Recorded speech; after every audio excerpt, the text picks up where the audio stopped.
How change happens.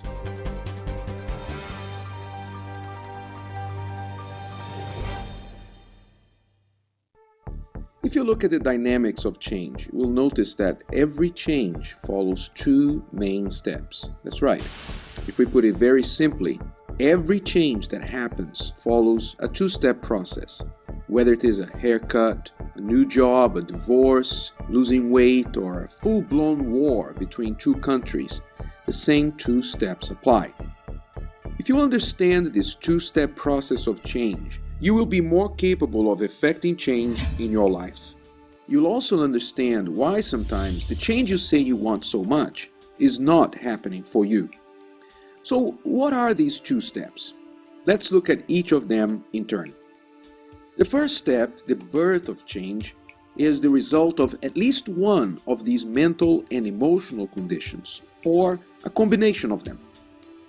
Righteous anger, dissatisfaction, indignation, intolerance, disgust, boredom, and a word you don't hear very often, fed-upness. I'm pretty sure you know what it means.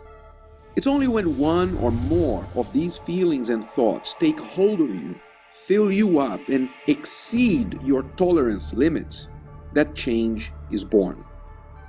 In one word, it's when you have enough. You've reached your limit and you're not going to take it anymore. That is the birth of change. When your self-respect is challenged, you know you must do something about it. Things cannot stay as they are.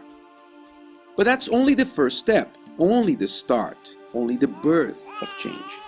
For change to grow, to gain momentum, and finally take place, you must make all your strength available to it. That's because all change encounters resistance, and the bigger the change, the greater the resistance. You encounter resistance even when you think you need a new haircut, for example. You have to find the time, adjust your schedule, make the trip to the hairdresser, and hope he or she will do a good job. Surely, these are small forms of resistance, for we are talking about a small change, but still, it's resistance that you must overcome. If you're going to start your own business, for example, you will face much higher levels of resistance. But the key here is that if you're going to succeed in creating change, your strength must surpass the resistance. So the second step to change is to allow your anger, your intolerance, your fed-upness to employ all your strength. You have to put all you've got at their disposal and then just get out of the way. Now, what do I mean by all your strength? I think it's important to define this. To me, all your strength means the combined use of all of the following resources. Your spirit. At the top level of your strength is your faith, the power of belief. You must believe that change is possible. You should also add prayers, the power of prayer to effect change for those things that you cannot humanly do.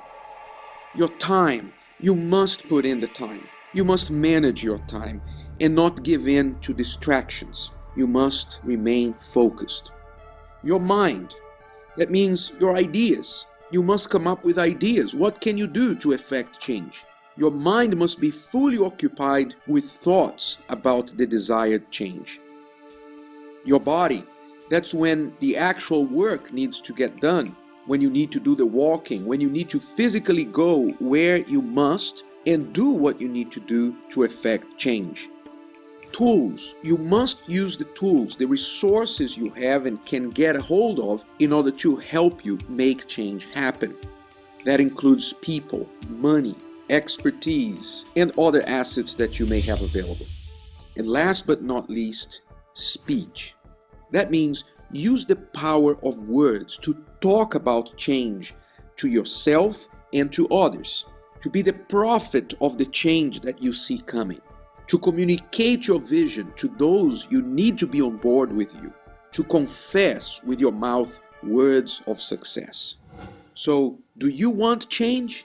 Then be angry and put all your strength, all your resources at the service of your anger.